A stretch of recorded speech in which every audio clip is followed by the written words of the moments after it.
नमस्कार मु Sweety Sahoo all Odisha transgender association president आ निशिगंधा नारी सशक्तिकरण वाइस प्रेसिडेंट। सर्वप्रथम समस्त ओडिशावासी को बहुत बहुत धन्यवाद देवी। देखु आज निशिगंधा नारी सशक्तिकरण आमर आज ये सुंदर गोटे आज प्रयास जारी रही सफाई कार्यक्रम आमर यशस्वी नरेंद्र मोदी आह्वान आज आम आज स्वच्छ भारत अभियान करुचु। मु समस्त को अनुरोध करी निश्चित देख परिवेश निर्मल हेले आमे भी निर्मल आम जदि निर्मल हवा गोटे परिवेश निर्मल हवा से हेल्थ इज वेल्थ आम समस्त को गोटे मेसेज देवाक चाहूँगी आपण मैंने समस्ते सफाई अभियान करूँ ता सहित आम मान सहित समस्ते सहयोग हाथ बढ़ातु।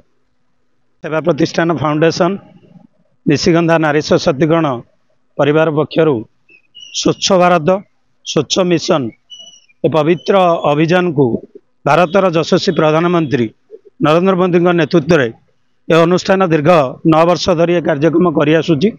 सारा राज्य रे ए कार्यक्रम करा प्रत्येक ग्रामांचल सहरांचल मंदिर पार्क रोड रास्ता पोखरी समस्त कार्यक्रम आज शुभारंभ करागला।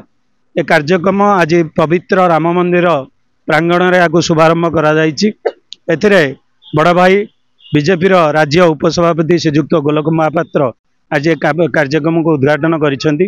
ता सहित आम निशिगंधा नारी सशक्तिकरण उपसभापति तथा विशिष्ट समाजसेवी स्वीट साहू नेतृत्व एवं आम अनुष्ठान एडवाइजर परशुराम बेहरा नेतृत्व एवं विक्रम चंपती भरत बेहरा स्थानीय कवि समस्त नेतृत्व एवं समस्त कर्मकर्ता सहयोग सुधाश्री पंडा समस्ते बहुत सहयोग कर कार्यक्रम आज शुभारंभ करागला।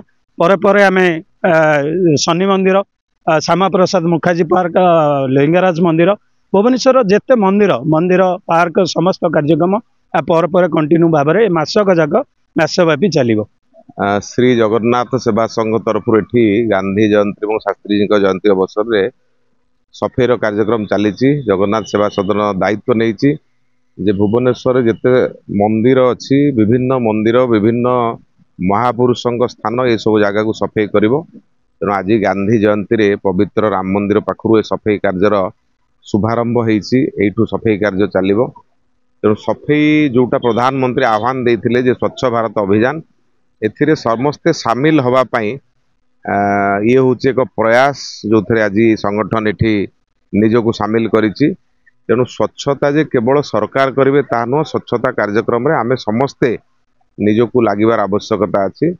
तेणु आज एभली एक अभिनव कार्यक्रम एठी जगन्नाथ सेवा संघ तरफ मु धन्यवाद दूची।